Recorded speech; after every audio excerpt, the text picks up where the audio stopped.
സംസ്ഥാന രാഷ്ട്രീയത്തിലേക്ക് തിരിച്ചു വരണമെന്ന് തനിക്ക് ആഗ്രഹമുണ്ടായിരുന്നുവെങ്കിലും അതിനുള്ള സമയം അവസാനിച്ചെന്നും ഇനി അതിന് ആഗ്രഹമില്ലെന്നും കെ സുധാകരൻ റിപ്പോർട്ടർ ഇലക്ഷൻ എക്സ്പ്രസിൽ. UDF ഭരണത്തിലെത്തിയാലും സ്ഥാനങ്ങളിലേക്കില്ല. സഹപ്രവർത്തകരുടെ തന്നോടുള്ള പെരുമാറ്റത്തിൽ മടുത്തിട്ടാണ് ആ തീരുമാനമെന്നും കെ സുധാകരൻ പറഞ്ഞു. അങ്ങേക്ക് വേണ്ടി വന്നാൽ കേരള രാഷ്ട്രീയത്തിലേക്ക് തിരിച്ചു വരാം എന്നൊരു ഉറപ്പ് എപ്പോഴെങ്കിലും ഹൈക്കമാൻഡ് വന്നിട്ടുണ്ടോ? KPCC അധ്യക്ഷ സ്ഥാനം ഒഴിയുമ്പോഴോ അങ്ങ് ലോക്സഭയിലേക്ക് മത്സരിക്കുമ്പോഴോ അങ്ങനെ ഒരു ഉറപ്പ് അങ്ങേക്ക് കിട്ടിയിട്ടുണ്ടോ? കിട്ടിയിട്ടില്ല. അങ്ങ് ശരിക്കും ആഗ്രഹിച്ചിട്ടില്ലേ കേരളത്തിന്റെ രാഷ്ട്രീയത്തിൽ കുറച്ചുകൂടി സജീവമാവാൻ? ആഗ്രഹമുണ്ടായിരുന്നു, പക്ഷെ കിട്ടണ്ടേ. കിട്ടാത്തതിന് പിന്നെ നോക്കിയിട്ട് കഴിഞ്ഞൊരു കാര്യമൊന്നുമില്ലല്ലോ. കിട്ടുകയില്ല എന്നൊരു ഉറപ്പും വന്നു മനസ്സിൽ. അതുകൂടി അതങ്ങ് വിട്ടു. ആലോചിക്കുന്നേ ഇല്ല. ഇനി UDF അധികാരത്തിൽ വരികയാണ്.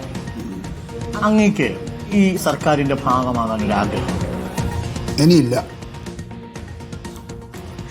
യെസ്, അതിന് സമയം കഴിഞ്ഞു.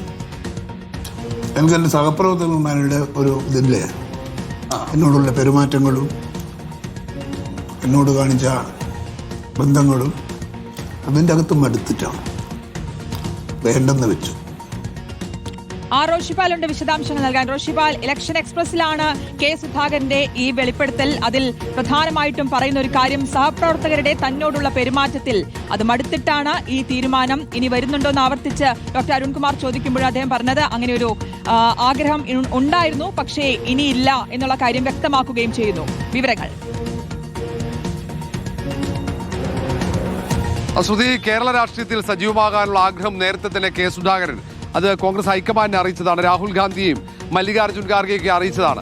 അങ്ങനെ കേരള രാഷ്ട്രീയത്തിലേക്ക് തിരിച്ചു വരുന്നതിന്റെ തുടക്കമായിട്ടാണ് നിയമസഭാ തെരഞ്ഞെടുപ്പിനെ കെ സുധാകരൻ കണ്ടത്. അതുകൊണ്ടാണ് കണ്ണൂരിൽ മത്സരിക്കാനുള്ള താല്പര്യം അറിയിച്ചത്. പക്ഷേ അനുകൂലമായ തീരുമാനമുണ്ടായില്ല.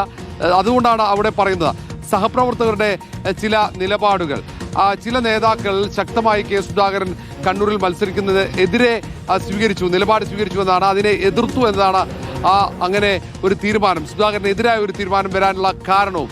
അതിനുള്ള ഒരു അസംതൃപ്തി കൂടി സുധാകരൻ അത് മറച്ചു വെക്കുന്നില്ല എന്നതാണ് ആ അഭിമുഖത്തിലൂടെ നമുക്ക് മനസ്സിലാക്കാൻ കഴിയുന്നത്. അതിനുള്ള മാനസിക പ്രയാസമുണ്ട്. ഏതായാലും നിരാശയോടെയാണ് സുധാകരൻ ഇനി കേരള രാഷ്ട്രീയത്തിലേക്ക് മടങ്ങാനുള്ള അവസരം നിഷേധിക്കപ്പെട്ടതിലുള്ള പ്രതികരണം നടത്തുന്നത്.